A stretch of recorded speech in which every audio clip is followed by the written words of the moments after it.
롯데 GS은산 PF 우발 부채 11조 6박. 롯데건설, GS건설, HDC 현대산업개발의 프로젝트 파이낸싱 우발 부채가 11조 원에 육박한다.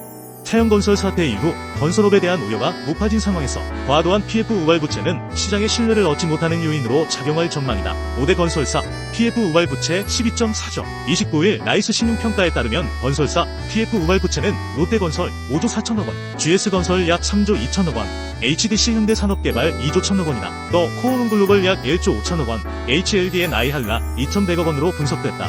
이들 5개 건설사의 PF 우발 부채를 합치면 모두 12조 4,100억 원에 이른다. 롯데건설의 PF 우발 부채는 2022년 6조 8천억 원에서 2023년 말 5조 4천억 원으로 약 1조 4천억 원 감소했다.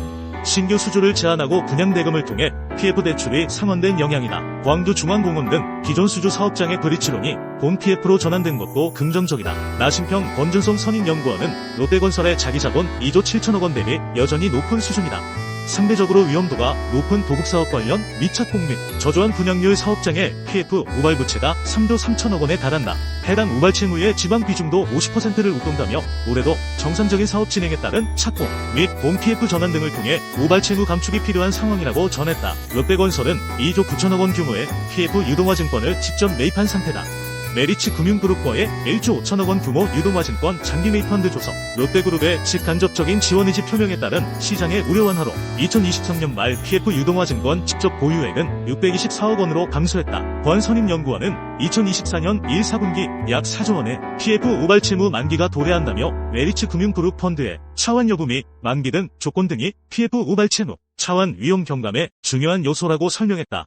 롯데건설이 롯데그룹에서 차지하는 비중은 자산 기준 약 8%, 매출액 기준 약 10%다. 롯데그룹의 총차입금은 2021년 37조 2천억 원에서 2023년 9월 말 44조 6천억 원으로 증가했다. GS건설의 2023년 말 PF 우발 채무는 3조 2천억 원이다. 2023년 9월 말 별도 기준 자기자본 4조 5천억 원의 0.7배다. 이 가운데 57%가 상대적으로 위험도가 높은 도급사업 관련된 것이다. 대부분 미착공 및 분양 미개시 사업장으로 구성돼 있다. 권선임연구원은 붕괴사고가 발생한 인천검단 아파트의 수분양자에 대해 약 2,900억 원의 자금 대여가 이뤄졌다. 올해 분기별로 5천억 6천억 원의 차환이 필요한 점은 부담스러운 요인이라며 사고와 관련한 국토교통부 및 서울시의 행정처분 결과에 따라 투자 심리가 위축되면서 PF 우발 채무 차환 이슈가 발생할 가능성이 존재한다고 말했다. 이어 사고 관련 충당 부채 설정 등으로 GS건설의 2023년 9월 말 연결 기준 부채 비율은 250.3%로 상승했다. 국내외 주택사업 관련 운전 자금 수요 및 대여금 지출, GS 이니마 등 신사업 종속회사들의 차입 증가, 자회 CNA 인수 등에 따른 영향으로 총차입금은 약 5조 8,669억 원이라고 설명했다. GS건설이 GS그룹에서 차지하는 비중은 자산 기준 약 30%, 매출액 기준 약 18%다. 허창수 GS그룹 명예회장을 포함한 일가가 회사의 지분 23.64%를 보유하고 있다. 나이스 신용평가는 지주회사 체제의 그룹 지배구조상 GS건설의 중요도는 낮다고 분석했다. HDC 현대산업개발의 2023년 9월 말 PF 우발 채무는 2조 1천억 원으로 자기 자본의 약 0.7배다. PF 우발 채무 중 도급사업장 관련 규모는 약 1조 4천억 원이다. 이 가운데 69.8%가 서울수 파이파크 등 분양률이 70%를 상회하는 사업장 관련 우발 채무로 파악된다. HDC 현대산업개발의 최대 주주는 HDC로 41.5%의 지분을 보유하고 있다. HDC 현대산업개발이 HDC그룹에서 차지하는 비중은 자산 기준 약 66%, 매출 기준 약 74%이다. 감독 당국, 건설사 회계 처리 정도 중 건설사의 PF 부실 여파 확산 조짐에 금융감독원은 국내 건설사들의 회계 처리를 집중 검토키로 했다. 금감원은 건설사가 오는 3월 제출할 사업보고서 중 장기공사 수익 회계 처리 과정을 중점적으로 살필 계획이다. 최근 원자재 가격과 인건비가 오르면서 장기공사 계약과 관련된 공사원가가 증가하고 있는데 예정원가 상승분을 적정하게 반영해 수익을 이식했는지 점검하기 위해서다. A사는 협력업체에 지급한 선급금을 공사 수행 여부와 상관없이 원가에 포함하고 전산 조작으로 특정 사업의 원가를 다른 사업의 원가로 대체하는 등 진행률을 조작해 매출액을 과대 계상했다가 금감원에 적발되기도 했다. 건설사는 수행 의무 진행률을 합리적으로 측정할 수 있는 경우에만 수익을 진행 기준으로 인식해야 한다.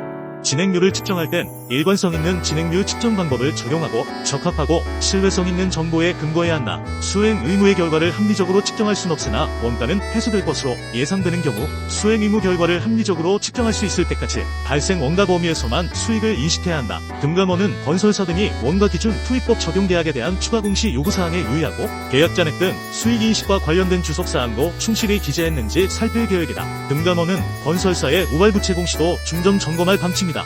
채무인수 약정, 자금 보충 약정 등 지급 보증 외 다양한 우발사항에 대해 공시를 누락하진 않았는지 살피는 것이다. 우발부채는 워크아웃 개시가 결정된 태웅건설에서도 문제가 됐다.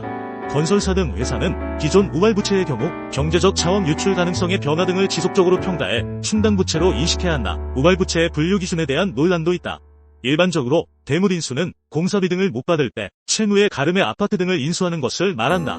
받아야 할 돈 대신 물건을 받는 개념이기 때문에 부채나 우발부채로 잡지 않는다. 한유정 한화투자증권 연구원이 지난해 9월 코스메카 코리아에 대해 작성한 새로 쓸 전성기 보고서가 2023년 대한민국 베스트 리포트 최우수상 수상작으로 선정됐다. 이 리포트는 코스메카 코리아가 사업구조 재편, 매출처 다변화 등 체질 변화로 장기 실적 고성장이 가능할 것이라고 짚었다. 특히 해당 리포트를 계기로 중국에만 집중하던 화장품주 투자자들 시야가 동남아 등 다른 국가로 넓어졌고 중소형 화장품주 주가가 재평가받는 기회가 됐다. 한 연구원은 코스메카 코리아가 생산 능력을 늘려 외형 키우기에만 몰두했던 과거와 달리 알짜 고객사 위주로 전략을 재편하면서 또다시 전성기를 맞았다고 분석했다. 국내에서는 적자에 기여했던 상위 고객사 대신 더마 화장품과 글로벌 고객사의 아시아 사업부 확대로 고객사가 다변화되면서 수익성이 개선되고 있다고 짚었다. 이에 한국법인 영업이익률 3.4%를 저점으로 수익성 개선세가 장기화될 것이라고 전망했다. 여기에 자외선의 유해성에 대한 글로벌 관심이 높아지면서 미국성 케어 시장이 추세적으로 성장하고 있고 주가 디스카운트 요인이었던 중국 법인 체질 개선 효과도 본격화하고 있다고 분석했다. 지난해 9월 해당 리포트가 발간된 후 코스메카 코리아는 주가가 오름세를 타 10월 한 달간 32% 급등했고 이후에도 높아진 주가를 유지하고 있다. 리포트 발간 당일 종가는 27,750원이었고 지난 25일 종가는 49,950원으로 48% 상승했다.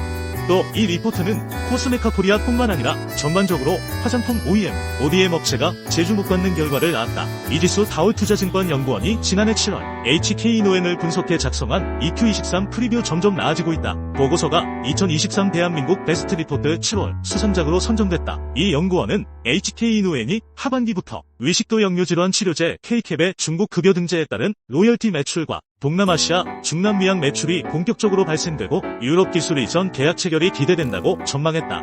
신규 수액 공장 가동 시작에 따른 수액제 매출 성장도 기대된다고 설명했다. 또 HK노엔이 파트너사와의 국내 판매 계약이 연말 만료되는데 신규 계약 체결로 수익성도 개선될 것이라고 내다봤다. HK노엔 지난해 매출액을 8,588억 원, 영업이익은 597억 원으로 예상했다. HK노엔은 실제 지난해 연말 종분당과 진행해왔던 K캡 공동 판매 계약 종료 이후 오름과 손을 잡으면서 사업 역량을 강화했다. 업계에서는 HK노엔이 K캡 마진율 수직 상승을 통해 곧 1조 클럽에 입성할 것이라고 예상한다. HK노엔 주가는 7월 리포트 발간 당시 28,250원에서 현재 43,000원대까지 상승했다. 당시 이 연구원은 HK노엔 목표 주가를 45,000원으로 잡았다.